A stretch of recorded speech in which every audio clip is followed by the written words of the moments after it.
Olá pessoal, sejam bem-vindos à aula de hoje. Aqui quem fala é o professor Carlos Duarte e hoje vamos aprender como adicionar detecção de gestos no nosso aplicativo. Agora que finalizamos o design do nosso app, podemos iniciar a inserção de funcionalidades ao nosso jogo de dados. A primeira coisa a se fazer é detectar quando o usuário clica em um dos nossos dados. E isso é feito utilizando um botão. Se olharmos no catálogo de widgets, na seção Material Components, veremos que existe uma variedade de botões que podem ser utilizados, tais como o Raised Button, que é um botão que possui uma sombra ao seu redor, o Floating Action Button, que nós já vimos antes, e o Flat Button, que reagem aos toques com alteração de cor. Podemos ver também o Icon Button, que é um tipo de botão que possui um ícone, o Drop Down Button, Pop-up Menu Button, o Button Bar e vários outros. Para o projeto atual, nós utilizaríamos o Flat Button.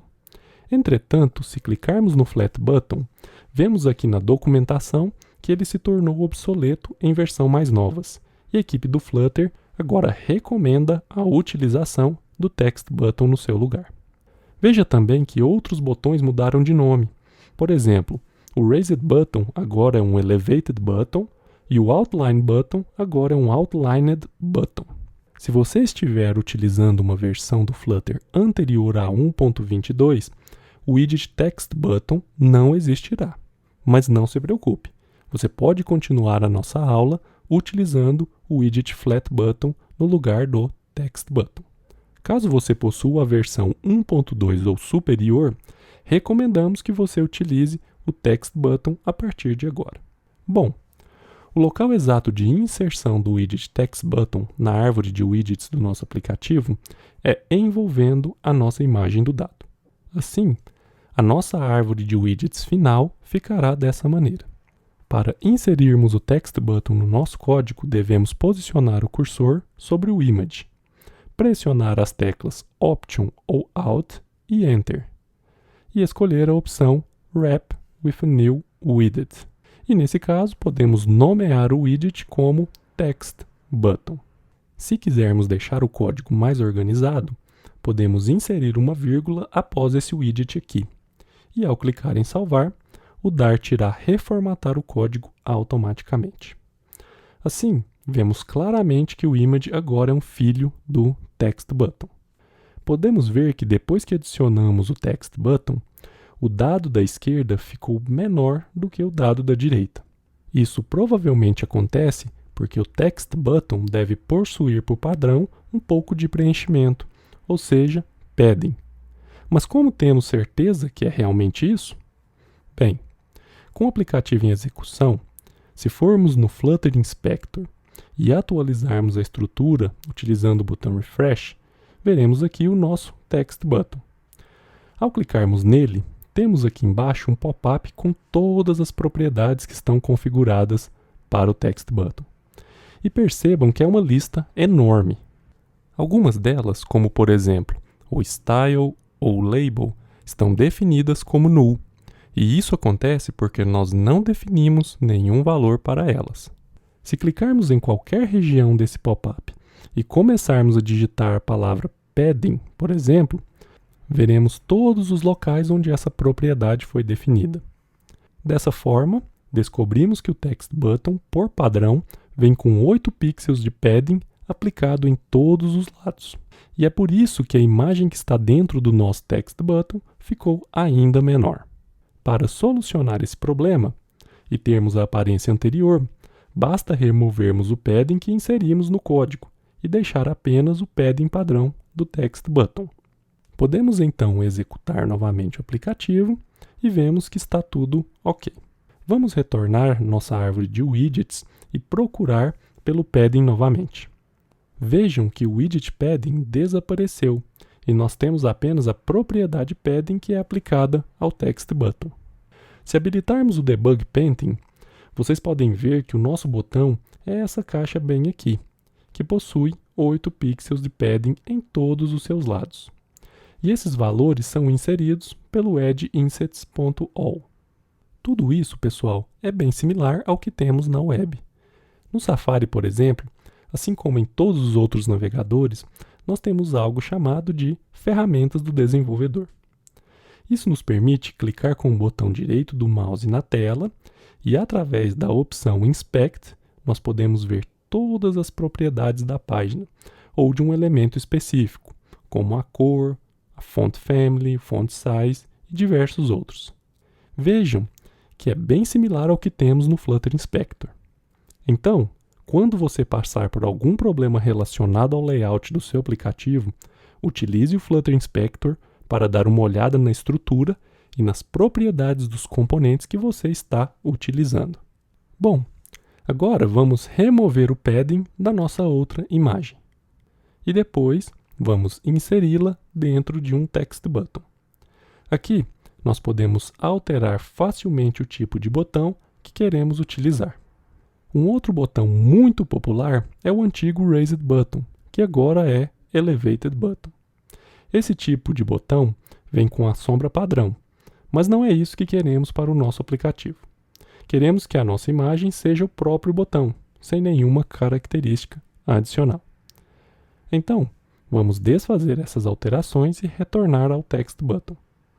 Agora que conhecemos melhor o Text Button, é hora de colocarmos ele em ação, ou seja, darmos uma funcionalidade quando ele for pressionado. Vocês devem ter notado que aqui no canto direito do Android Studio, nós temos essas duas linhas de cor amarela.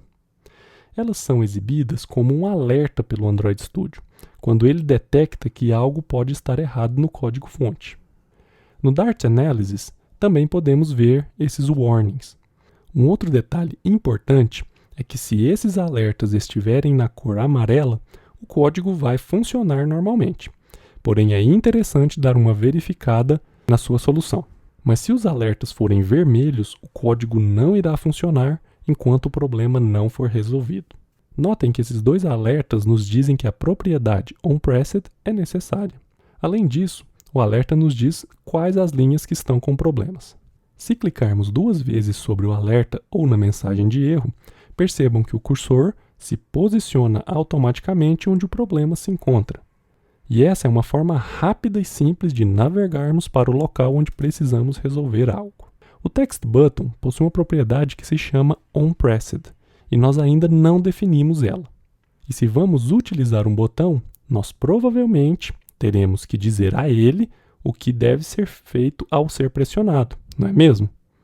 Se olharmos na documentação do Text Button, vemos que ele possui uma propriedade chamada onPressed, e ela deve ser utilizada em virtude desse @required. Assim, fica mais fácil entender o porquê dos alertas que apareceram no Dart Analysis.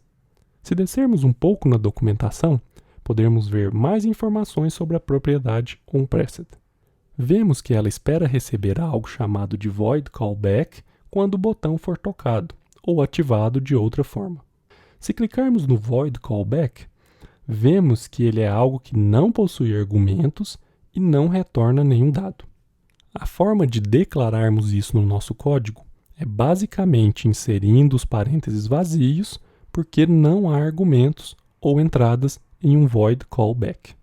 E depois nós acrescentamos um par de chaves e dentro dessas chaves nós definiremos o que deve acontecer quando o botão for tocado. Isso aqui, pessoal, é o nosso void callback. Se você veio de uma outra linguagem de programação, você deve conhecer o void callback por outro nome, que é função anônima. Se você não estiver familiarizado com funções, argumentos, entradas e saídas, não se preocupe. Nas próximas aulas, nós veremos tudo isso de maneira detalhada. O que eu quero que você entenda agora é que dentro dessas chaves estará o código que será executado quando o usuário do aplicativo pressionar o Text Button. Como exemplo, vamos fazer que algo seja impresso no console ao clicarmos no nosso Text Button. Vamos inserir a função print e dentro desses parênteses colocamos algo que desejamos imprimir. Nesse caso, eu vou colocar o texto botão esquerdo pressionado. Não se esqueçam que o texto deve estar entre aspas simples e sempre devemos finalizar uma função com um ponto e vírgula. Salvamos o nosso código para executar o hot reload. E ao pressionar o botão da esquerda, nós esperamos que a função de imprimir seja executada. Vamos então abrir o console e pressionar a imagem do lado esquerdo. Vejam que ao pressionar o botão, a mensagem botão esquerdo pressionado é impressa no console. E isso é exatamente o que queríamos quando utilizamos a função print. O print é utilizado em diversas linguagens de programação e ele é muito útil na detecção de diversos tipos de problemas. Por exemplo, se tivéssemos algo errado nessa parte do código e a mensagem não fosse impressa ao clicar no botão, nós teríamos certeza que a propriedade onPressed deveria ser verificada. Bom, agora é a sua vez. Eu gostaria que você fizesse o que acabamos de fazer, mas para o outro botão. E eu quero que você altere o texto para botão direito pressionado. Pause o vídeo e tente completar esse desafio. Enquanto isso, não se esqueça de inscrever no canal e deixar o seu like. Bom, esse desafio, pessoal, é bem simples, não é mesmo? Primeiro, adicionamos a propriedade onPressed ao nosso segundo text button, inserimos um void callback e dentro das chaves nós especificamos o que queremos que aconteça quando o botão for pressionado. Adicionamos então a função print com o texto botão direito pressionado. E mais uma vez, não se esqueça do ponto e vírgula no final. Agora, salvamos o nosso projeto e se clicarmos no botão da direita e olharmos para o terminal, veremos a mensagem sendo impressa no console. E notem que funciona para os dois botões, tanto para o esquerdo quanto o direito. Bom, pessoal, na aula de hoje nós criamos um text button e especificamos o que deve ser executado quando esse botão for pressionado. No nosso caso, nós executamos a função print para exibir uma mensagem interna no console de desenvolvimento. Agora que os nossos botões estão funcionando perfeitamente, temos que programar a alteração das imagens dos dados quando eles forem pressionados pelo usuário. E isso nós aprenderemos na nossa próxima aula. Aguardo todos vocês lá. Se você gostou da aula de hoje, deixe o seu like e ative as notificações para receber o aviso da nossa próxima aula. Até a próxima e muito obrigado.